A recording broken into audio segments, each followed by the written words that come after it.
saben bengi nyawa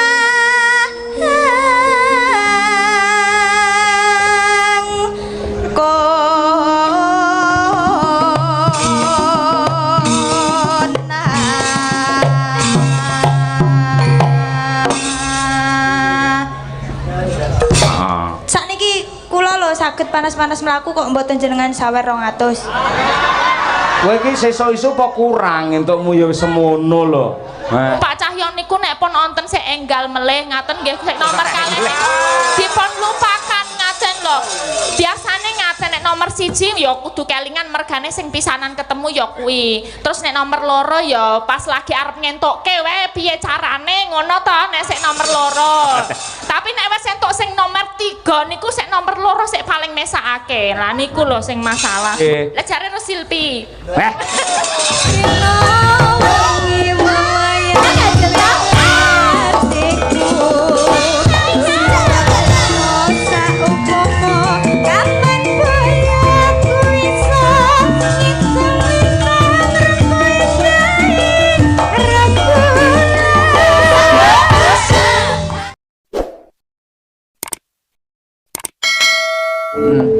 Hasbunallah wa ni'mal wakil.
Ugi ngaturaken panuwun dumateng Bapak Camat ing Sawahan lan ugi jajaranipun ya Mak. Alhamdulillah. Ayo, Slendra Sanga Kase Madiun. Ya, ya. Madiun Jakarta, ya ta. Janji rukun tetep merdeka. Ya, ben sapa sing ngadeg? Umi Hafifah coba kaya apa? Yo, dados.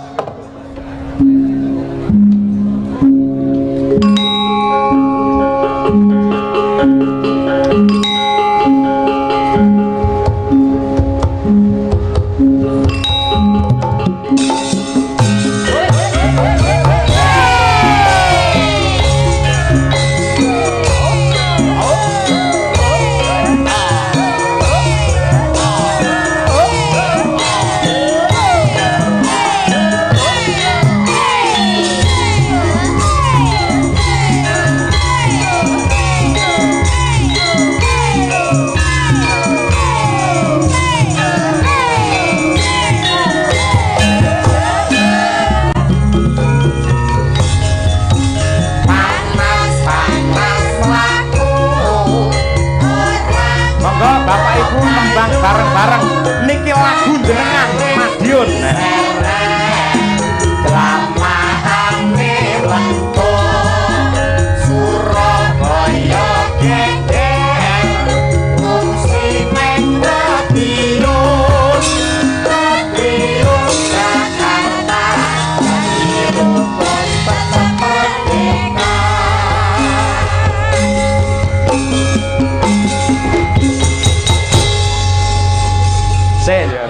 Piye ngono ki piye ya ngono. Nggih, saya sanget nggih Pak. Ternyata warga Madiun niku sami budaya. Nggih.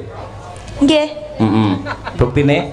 Buktine lho sedaya jenengan jak nembang panas-panas mlaku sami ngertos, sami saged. Heeh. Sakniki kula lho saged panas-panas mlaku kok mboten jenengan sawer 200. Kowe iki sesuk-esuk apa kurang entukmu ya wis semono lho. Lho tapi kan kula nggih saged panas-panas mlaku. Lek. Ha iya. Saiki ngene sampean bawa pangkur caping gunung ya toh. Engko nggen langgame jenengan karo Pak Hariwur tak aturane mrene ning sampean bawa sik. Nggih. Mergo Pak Hariwur mesti anggere paring dawuh lumantar YouTube mesti ngersake ya kuwi caping gunung elingo dek zaman berjuang. Nggih. Pak Hariwur siap-siap nggih Pak. Siap-siap ngopo? Mboten siap-siap mengki kan badhe anu to badhe minggah ngoten lho. Iya. Mesti nembang. Mak teratap ya aku. Yo ben gayeng dijenglengke Umi Hafifah ya. Ya Dek. Saben bengi nyawa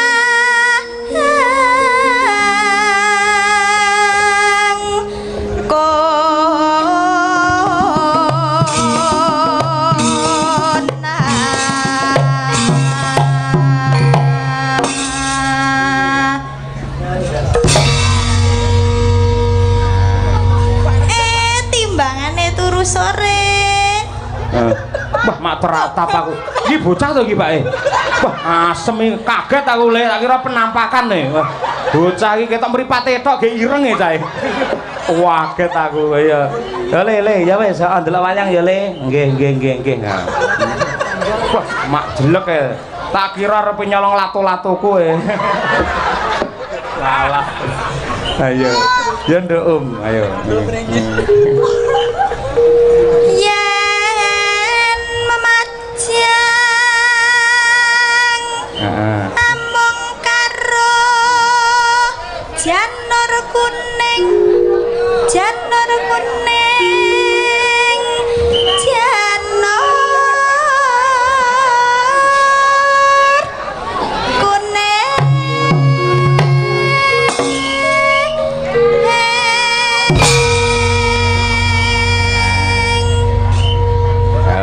Ya.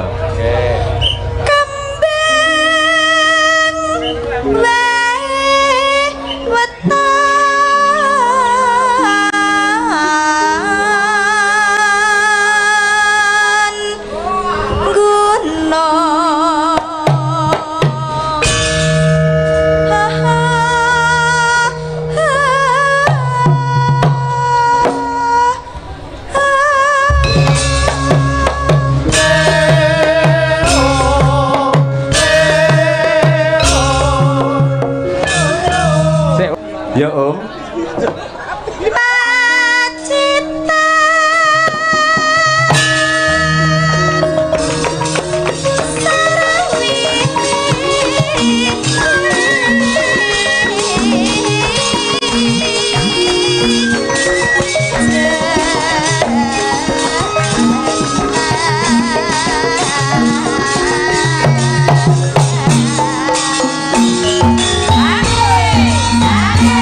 Ya Nduk Umi, ya.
Sewu ingkang winantu ing pakurmatan pepunden kula Bapa Hariwur, kula nyuwun kanthi sanget mewakili warga masyarakat Sawahan Madiun mriki mboten ketang namung sak gebiaran, monggo tindak dhateng pepanggungan. Nggih. Caping gunung. Nana. Ya. Dek jaman berjuang njur kalingan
sing dipenggalih akeh. Kersa ngapalke caping gunung wis pira-pira. Ayo nggih. Mboten napa-napa, Pak. Nggih. Lek sing salah jenengan ra masalah. Nek sindet sing salah ya potong tenan. Nggih. Guyon, Pak, guyon nggih, nggih. Syukur bisa nyawa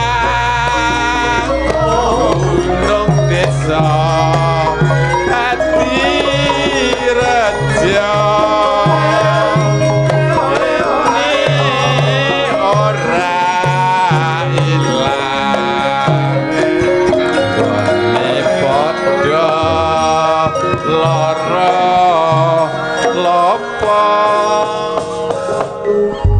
Nyuwun tepuk tangan yang meriah untuk Pak Hariwur, luar biasa menyatu dengan budaya. Nggih. Nggih. Lah, napa kok repot-repot, Pak? Matur suwun, Pak. Sembah nuwun Pak Hariwur, wis lemah teles. Nggih. Mugi-mugi tambah barokah dan cair-cair. Matur suwun, Mbah nuwun. Nggih. Ayo sepenting tetap sehat lan ugi tansah pinaringan sabar lan kawicaksanan. Tenan. Wis arep golek sing kaya apa to, Nduk? Nduk wis tentrem rahayu kaya ngene kok. Ayo. Yo, pun mari kesel, Mbak. Aman? Aman, oke. Oke, para pirsawan yang budiman. Selanjutkan kita tampilnya. Ayo. Mbak Elisa Urcarus Alaso. Ayo, coba kayak apa? Yo, dikormati bareng-bareng tukung-tukung dados. Yo.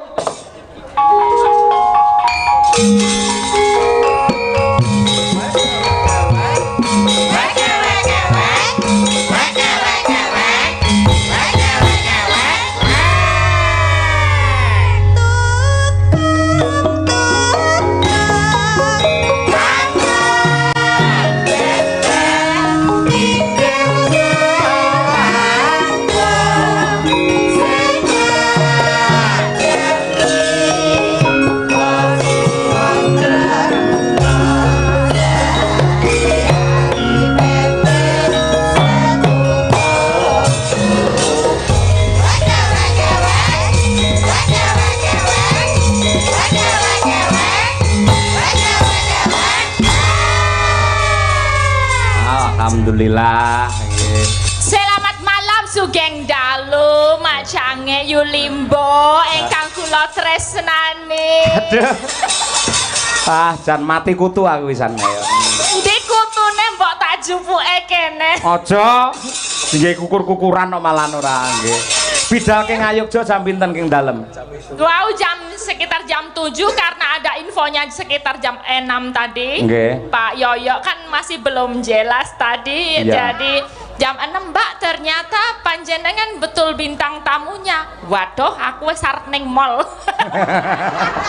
Yen neng mall sampean malah kelangan duwe, lek rene malah entuk duwe, Mbak. Lho, ngono kuwi. Loh, kula niku kan sesuai dengan asas koperasi, asas kekeluargaan. Betul. Ya, jadi sing penting ki ya aku seneng karena ya di sini bukan kok saling menyalahkan satu sama lain, tapi iki dinggong-gong rumaketake antarane nggih panjenengan kula Bu Kesi ini adalah kesempatan untuk kita bisa kolaborasi bersama. Jadi Alhamdulillah. kesempatan kudu tetep mangkat ngaten. Mangkat, iya. Mongko kula bingung tenan lho jam 12 Pak Cahyo. Piye, Mangken dalu kula niku napa tumut panjenengan napa mboten nggih kula WA ngaten. Heeh. Oh kula mboten ngejopin jenengan Mbak. Waduh langsung sakit hati, langsung seragamku tak guak kabeh rasida wis koperku tak guak aku lunga aku. Heeh. Sekarang nggih ngaten niku Bu, Pak Cahyo niku nek pun wonten sik enggal melih ngaten nggih sik nomor kalih dipun lupakan ngaten lho. Biasane ngaten nek nomor 1 ya kudu kelingan mergane sing pisanan ketemu ya kuwi. Terus nek nomor 2 ya pas lagi arep ngentukke wae piye carane ngono to nek sik nomor 2. Tapi nek wis entuk sing nomor 3 niku sik nomor 2 sik paling mesakake. Lah niku lho sing masalah. Mboten Mbak. Jenengan niku tetep yang baru dan yang terbaru. Ngoten niku. Masa sih? Nggih. Lah jare no Silpi. Ora tetep sampean karo Bu Kesi. Wis komplit cara gamelan iki Bu Kesi iki slendro peloke sampean ngono lho. Wis komplit ngono. Ora arep ngarah liya-liyane. Iya. Cek Mbak, mau to? Akhirnya bar kuwi lak jenengan ra sida mangkat. Apan mau? Kula kan juga nanjihkan ke Bu Kesi. Bu Kesi, apa saya dijawab sama Pak Cahyo karena saya mencatat itu Januari, tulisannya Pak Cahyo wonten Madiun. Januari yang lalu. Yang lalu. Dadi wis job suwi banget. Dadi ana job mlebu 5. Kuwi tak tolak kabeh. Kula nderek Pak Cahyo. Kono njaluk job. Kula nderek Pak Cahyo ngapunten nggih. Kono njaluk job ngapunten kula nderek Pak Cahyo tekan kene Pak Cahyo. Kula nderek jenengan. Ndak modar langsung glundong aku. Wah ya ampun rasane kok ditampar aku. Lah ya mulane aku lek njaluk ngapura wis minta maaf to, Mbak. Delalah aku mau iki maca WA-ne sampean. Nalika WA aku tak lebokne WA-mu mau. Kuwi iki anu, aku iki pas tangi turu. Jadi antara sadar dan tidak iki kenapa ini Elisa iki kok ngomongnya Januari, tak kira Januari tahun ngarep, aku tadi bingung. Kula niku kan kenilii sik riyen chatnya, Pak tolong dicek chat kita waktu Januari. Oh chat saya sama kamu yang dulu-dulu udah saya hapus. Saya aku tabak ngono. Mbak sumpah. Hatiku geloro-loro sih. Mbak yakin ya, asline aku ora menghapus chatku karo chatmu. Tenane. Sing menghapus Bu Kesi lho, Mas. Nggih. Yo. Nggih. Obaten iki namung nggo gojekan kemawon. Nggih, terus mau to tak telepon mau bar magrib. Terus piye jenengan wae tak telepon mau? Ya itu tadi saya habis ya udah nggak apa-apa. Saya besok karena ke Ponorogo jadi nggak apa-apa. Aku pijet langsung pijet bar pijet aku arep ning mall ngono to arep healing ngono. Terus kok entuk telepon waduh lah iki koperku barang isih ketinggalan dan ya wes aku langsung ambil dan segala macam aku dandan ning dalan ngono ya karo jalan. Nggih, terima kasih lho Mbak. Artinya saya masih diselamatkan oleh Allah. Upamane ya, jenengan tak jawab nggak bisa saya sudah ikut dalang ini.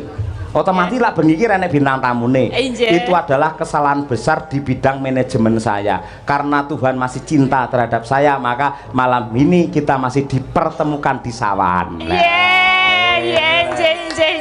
Kula nggih mboten namung Tuhan sik tresno kalian panjenengan kula nggih tresno. Ya harus ngono. Nggih Kang Baku niki saged sowan mriki wonten sawahan matur sembah nuwun. Podang kuning ya, Pak? Siap, podang kuning. Nggih, coba kayak apa? Karo kita mbok kangen. Nggih, enggak. Mbak Elisa Orcarus Alaso yang insya Allah tidak lama lagi beliau akan menghabiskan masa lajangnya menikah dengan pria yang dicintai. Amin. Pangestune Pak. Siapa tuh? Pun duwe niku calon Pak. Nggih. Ngaten niki lek butuh hiburan mawon nggih gojek mawon nggih. Nan. Nadyan wujud temong peksi nano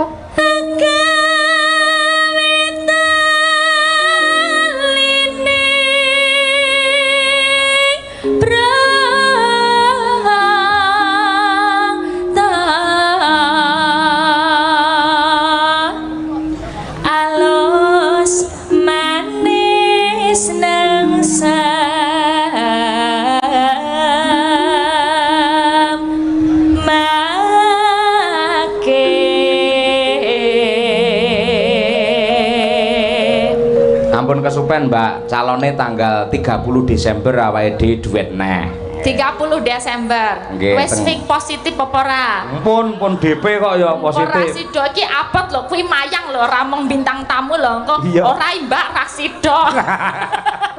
Sido lek kuwi asli sido. Heeh, tenang. Ayo. Nggih.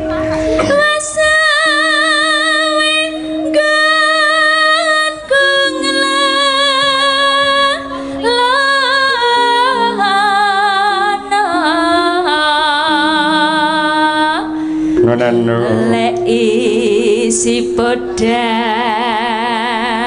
jenar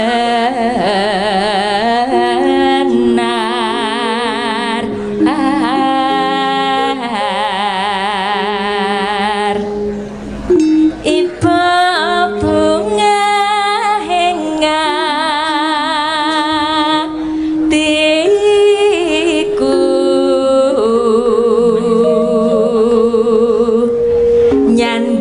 bisa dadi tombo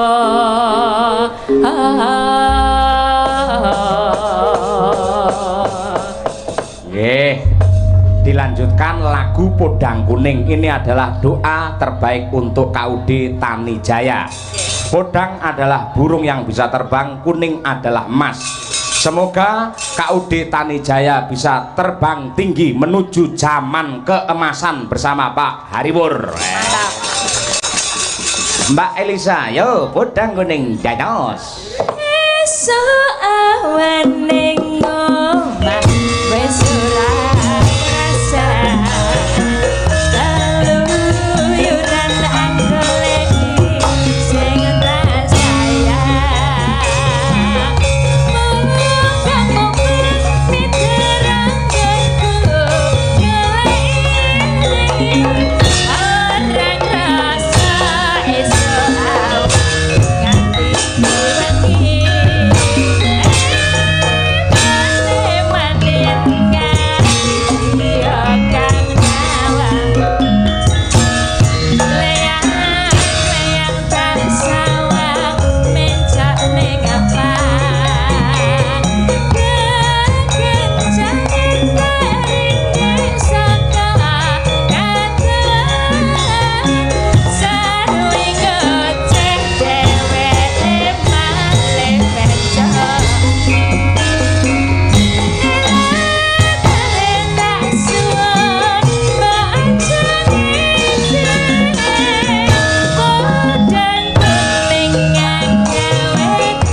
Bapak Kepala Desa se-Kecamatan Sawan.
Biasa. Mbak tanggapan rodok geragapan yang tetap semangat luar biasa jenengan. Tetap on terus. Tegese jenengane piyai profesional ya ngono kuwi. Sama profesional. Profesional. Ya itu, ya sak iso-isone. Yang penting itu tuh kita bisa membuat energi positif. Dadi iso nularke ning masyarakat. Wong ya masyarakat direwangi teko royo-royo adoh kono doh kene direwangi tumplek-blek sak oke wo. Sik. Sampean kleru. Tumplek-blek. Iya, maksudnya sak kata hediah menika tumplek-blek kata sanget nggih. Lah niku kan mereka di sini untuk melihat nonton ya nonton tuntunan sak tontonane. Dadi ya sebaik mungkin apa sing dikarepke iso diberikan kan ngono. Luar biasa, elok tenan. Jenengan enten pamundhut mboten biasane enten request. Oh, nderek sempet buka HP mengkeh nggih. Oke, siap. Lah ngoten niki jenengan ben dikancani karo Mbak Winong Nawangsih kalian Mbak Lintang Pambayun niki. Mbak Lintang nggih. Lah solen delok. Wis wangun lho LL ya. Ayo, mbiyen nembung umi ditolak. Winong tolak. Ayo, Lintang tolak. Sing genah gelem tutik sok. Iki jamu kowe. Stok, gampang oleh-olehane. Ya berdiri nduk cah loro. Ayo, Winang. Saiki ben awake dhewe ya ben iso diarani dalang gaul ya to. Ngaturke lagu-lagu ala sekarang. Gitir Sumilir. Wah, iki apik lah iki genah ya coba kaya apa Winong Nawangsih sehat semangat ya Nduk. Semangat Pak. Semangat sekali. Mas yang bladek kuwi kudu di bladek kudu diatur biar carane iso turu ya nek awan nek mbengi soalnya melek. Iya melek Mbak, melek. Wih, maksudnya itu Winong. Lintang juga. Ya siap. Tadi malam ikut Pak Cahyo juga. Tadi malam bobo. Oh bobo, ya berarti kue saiki sing brekas waras kowe ya. Nggih. Ini kan rodo ngantuk setetek ya. Iya, setitik. Teteke sapa? Winong malah dibenakne ora. Maksudnya tuh sedikit itu loh. Kalau kamu kan berarti on sekarang. Ya gimana? Insya Allah. Kesannya nek nonton penonton ngene iki menambah energi kan? Bikin semangat. Apa meneh ditunggu karo Mas Larsa. Jangan gitu. Dadi ngene, Nduk Lintang, Mbak Elisa karo Mbak Winong. Malam hari ini orang berduyun-duyun ini untuk bahagia, gitu.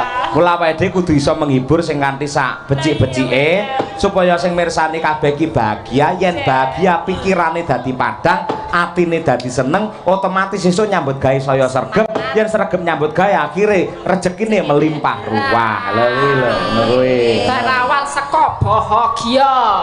Oke, kita memberikan sebuah lagu Kiter Sumiler. Nggih, coba diaturake. Yo. Mangga aja Madangkara Group. Yo, Kiter Sumilir. Dados.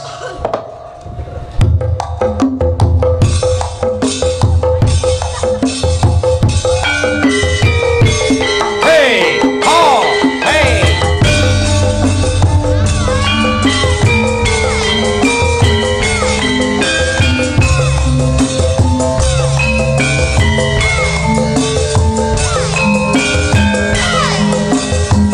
Ada Winong Ceria, ada Mbak Lisa, ada orang kata.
Luar biasa, terima kasih, terima kasih.